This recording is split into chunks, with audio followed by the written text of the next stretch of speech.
girl, a 8-year-old girl who becomes a widow. And she's living in her parents' house because, of course, when you get married, you aren't sent to your husband's house until you, reach puberty. So she's staying with her parents, and her husband dies, and she's sent to an ashram, which is an institution at the banks of the river, and the influence she has on the other widows that are there. Now, Toronto Film Festival has traditionally been a great marquee for yourself, and in Bollywood, Hollywood, you also worked with Lisa Ray, and Lisa Ray you've had the ability to work with now, and I personally consider you one of the luckier directors for having been able to work with her for 2 films now. Tell us a little bit how you decided about casting Lisa in this, and what some of the challenges were sort of taking her into this role. I got to know Lisa really well during Bollywood Hollywood, where she played Sue. But the character of Sue is, she's, ebullient and contemporary and cocky and has energy and is risque. And Lisa was amazing. But I got to know Lisa the person. And Lisa is, I think her core is a very pure core. So, yeah. Now, I'm going to ask this for all the die-hard John Abraham fans. How did you get from Boom to a film like Water? Basically, when I look at John Abraham, I think to myself, okay, he's going to be riding a motorcycle and going through action scenes, but you've brought out an innocence in him with this character, and he plays the role very well. But how did you go about casting him? I was looking for Narayan when I went back to India before we started filming, and I was just going crazy because there was nobody that I could see who actually really appealed to me and said, this is Narayan, Akshay Kumar was supposed to play the role 5 years ago. Right, yeah. And he was, much too busy, and now. So I had to look for Narayan, and I was with my mother in Delhi, and she told me, she said, Beta, there's one boy you must see. He's a new boy. So I said, who, Mom? And she said, he's in this film called Jism. And I said, and Jism means body for any of your viewers who don't know. And I said, I refuse to see anybody who's acted in a film called Body. So she said, and then you saw his, but it's not his. I think it's about Bipasha. But I saw him, and I was just, and my mother absolutely insisted. And she's amazing. She's always right into my scripts, and she knows who's appropriate. Right. And so she said, insisted. I see it, and I looked at John, and I thought he was terrific. The sensitivity. That's what appealed to me about John, is his eyes and his voice, again, beautiful voice. And he's understated. Well, Dhoti kurta, amazing. He learned how to play the bansuri.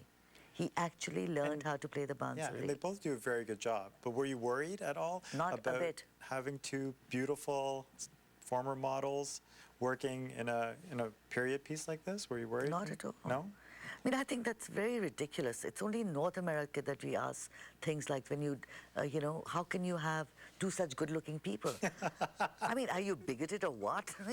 Nobody would say that, why do you have Gwyneth Paltrow in this film playing Sylvia Plath? They never do that. Of course, but that's true. When you see, this is amazing, but when you see a film that's Indian, for example, and I'll speak of that from personal experience, it's like, I've had somebody talk to me and said, we just don't understand that, why are they so good looking? And I said, what makes you think Indians aren't good looking?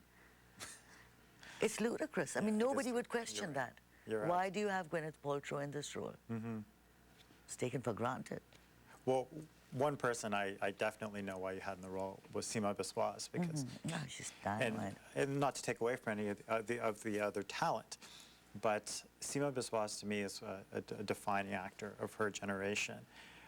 Tell us finally about working with her and what it was like to finally get the chance, because I did read in the liner notes that you had tried to work with her in the past, but because of dates... Yeah, because of days we could never get it together. Right. And ever since I've seen her in Bandit Queen and followed her, whether she's done...